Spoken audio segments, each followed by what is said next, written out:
Le Mudeau Musée de l'Oise a la chance de conserver de riches charpentes historiques. La plus connue est la charpente qui couvre le palais épiscopal de style Renaissance, situé en fond de cour et qui accueille régulièrement des expositions. Une étude dendrochronologique réalisée en 1995 a permis de dater l'abattage des bois qui composent cette charpente, d'une période située entre 1485 et 1548. Mais aujourd'hui, nous avons choisi de vous présenter plutôt une charpente du Moyen-Âge méconnue, celle qui couvre les tours d'entrée du Mudeau Musée de l'Oise, ancien palais des évêques. Allons donc retrouver Patricia Feuget à l'intérieur des tours, sous cette belle charpente du XIVe siècle. Ces tours ont été construites au XIVe siècle dans le cadre d'une histoire conflictuelle entre l'évêque Simon de Clermont-de-Nesle, qui avait décidé d'augmenter les taxes sur les moulins, qui avait de ce fait de gros problèmes avec la population. Il a donc dû faire construire sur les deniers de la bourgeoisie ces tours pour se sentir en sécurité. Les tours portent des noms assez étonnants.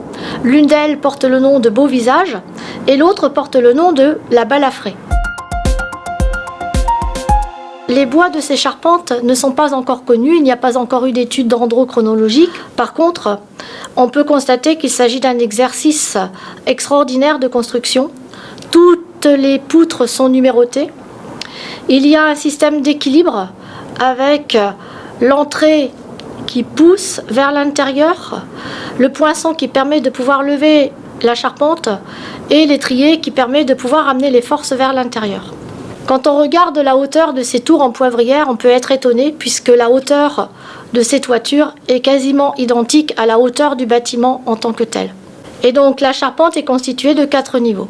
Aujourd'hui, les charpentes sont recouvertes d'ardoise, mais ça n'a pas toujours été le cas, puisque lorsque l'on regarde la tenture commandée par le chanoine Nicolas d'Argilière en 1530, on peut voir que les toitures sont rouges, elles sont donc couvertes de tuiles.